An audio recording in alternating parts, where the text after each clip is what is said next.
topic is Arctic governance and India's polar diplomacy. Arctic traditionally view किया जाता था एक zone of scientific and environmental cooperation, लेकिन अब इंक्रीजिंगली वो theatre of military and Jio political rivalry बने जा रहा है। तो ऐसे में आर्कटिक का इम्पोर्टेंस इंडिया के लिए देखते हैं क्या है। First point is Jio political and trade dynamics. Global trade shift हो रहा है, जियो पॉलिटिकल टेंशंस, अभी friend shoring, near shoring, economic fragmentation, ये सब भी है। सप्लाई चेन डिसरप्शंस और क्लाइमेट चेंज के वजह से ग्लोबल ट्रेड बहुत शिफ्ट हो रहा है। Arctic serves as a geopolitical leverage point with new trade routes. Ice melt होने की वजह से एग्जाम्पल में है northern sea route. Second point is militarization. Arctic states में मिलिट्री एक्टिविटीज़ बहुत बढ़ जा रहे हैं। Reopening old bases, deploying submarines and demonstrating force can affect Indian interests. अब नेचुरल रिसोर्सेज हैं, the Arctic holds vast oil, gas और mineral reserves. India का इंटरेस्ट भी ये अट्रैक्ट कर रहा है कि अपने एनर्जी सोर्सेज को डाइवर्सिफाई करे और इम्पोर्ट डिपेंडेंस कट हो पाए।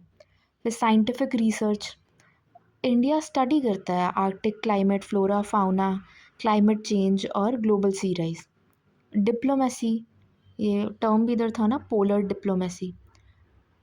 पोलर डिप्लोमेसी तो India engages Arctic nations to expand global presence. Nordic countries में NB8 and with Denmark it is green strategic partnership. अब चैलेंजेस कुछ देखते हैं इंडिया के लिए आर्कटिक में क्या है। स्ट्रैटेजिक पोस्चर, इंडिया का पहले अपॉलिटिकल अप्रोच रहा है, अभी वो आउटडेटेड लग रहा है क्योंकि जो रीजनल एक्टर्स हैं वो कोऑपरेशन से कॉन्टेस्टेशन की ओर शिफ्ट कर गए हैं। ट्रेड इम्प्लीकेशंस, जो ये नॉर्दर्न सी रूट की वायबिलिटी है, ये ट्रेड फ्लो को शिफ्ट कर सकता है नॉर्थवर्ड। और इंडियन ओशन सी लेन्स, जो सी लेन ऑफ कम्युनिकेशन, SLOCs जो बोलते हैं हम, उसकी जो इम्पोर्टेंस है उस पर पोटेंशियल इफ़ेक्ट्स आ सकते हैं और इंडिया के कनेक्टिविटी एस्पिरेशंस को भी अफेक्ट कर सकता है। फिर जियो political concerns, Russia China coordination हो रहा है आर्कटिक में, और रशिया का नेवल प्रेजेंस इंडियन ओशन में, ये कॉम्प्लिकेट करता है इंडिया का regional focus.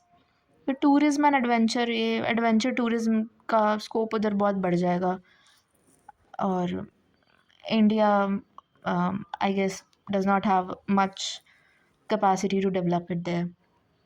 India's approach for Arctic. तो इंडिया का engagement in the Arctic, India was an early participant जो स्वालबार्ड ट्रीटी 1920 में था उसी के through. One of the few developing nation है इंडिया जिसने आर्कटिक रिसर्च बेस बनाया था, हिमाद्री। और 2022 में इंडिया की आर्कटिक पॉलिसी भी रिलीज़ हुई थी, वो जिसमें रिफाइनमेंट की ज़रूरत है इफ़ेक्टिव इंगेजमेंट के लिए।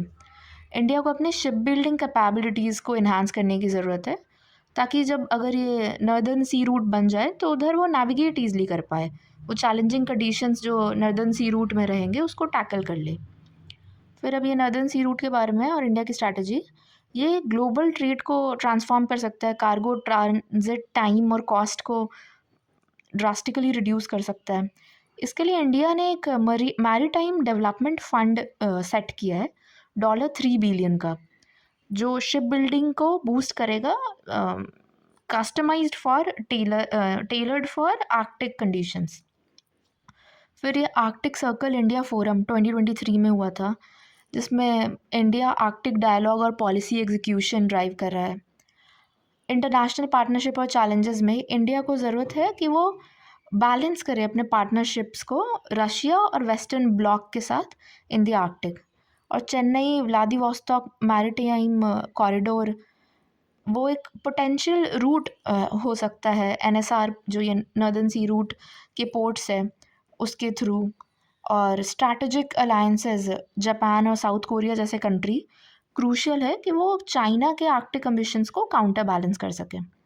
फिर अंटार्कटिका भी देखते हैं कि इंडिया का अप्रोच अंटार्कटिका में कैसा है। तो अंटार्कटिका ना ग्लोबल कॉमन है, मतलब it is commonly available for the whole world, क्योंकि उधर उतने कंट्रीज़ नहीं है ना। But in case of Arctic उसके विसिनिटी में काफ़ी कंट्रीज़ है, तो द रीजनल एस्पिरेशंस बहुत ज़्यादा है, इसलिए वो उधर ग्लोबल कॉमन्स आर्कटिक को नहीं बोल सकते। और ग्लोबल कॉमन का और भी एग्जाम्पल इधर दिया है, atmosphere, high seas, outer space, उनकी तरह अंटार्कटिका भी है।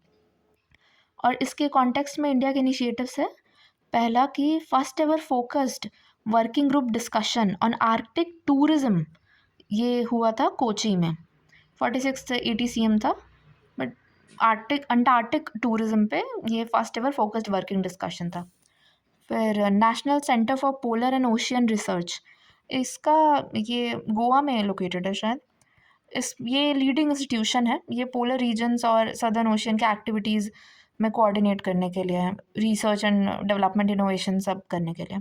बाइलैटरल एंगेजमेंट, चिली के साथ ऑनगोइंग टॉक्स है कि soon both the countries are planning to launch a joint research expedition to Antarctica. Climate change, geosciences, microbiology और इनोवेशन को अपने एरेना ऑफ कंसर्न लेकर। फिर रिसर्च स्टेशंस में मैत्री जो है 1989 में इस्टेब्लिश था, भारती 2012 में और दक्षिण गंगोत्री 1983 में।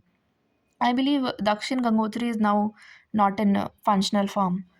फिर नेक्स्ट है इंडियन अंटार्कटिक एक्ट 2022, ये इस्टेब्लिश करता है एक लीगल फ्रेमवर्क, वो इंडिया के एक्टिविटीज़ को international standards regulating scientific work and tourism to maintain ecology and conservation in accordance with the Antarctic treaty system.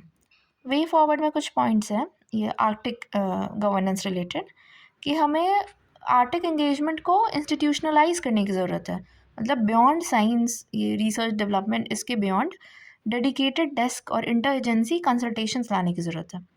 फिर लाइक माइंडेड आर्कटिक स्टेट्स के साथ पार्टनरशिप करनी चाहिए। ड्यूअल यूज़ जो इनिशिएटिव्स होते हैं जैसे पोलर लॉजिस्टिक्स और मैरीटाइम डोमेन अवेयरनेस, इसमें हम इनिशिएटिव्स ले सकते हैं कोलैबोरेट करके।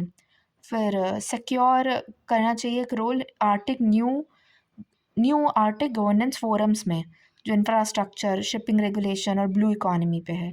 अब कंक्लूजन में है कि जो आर्कटिक करेंटली जो उसकी सिचुएशन है वो इंक्रीजिंगली पावर से इन्फ्लुएंस हो रहा है रादर दैन प्रिंसिपल्स, तो इसलिए ये डिमांड कर रहा है कि स्ट्रैटेजिक अडेप्टेबिलिटी सारे इंगेज नेशंस दिखाएं।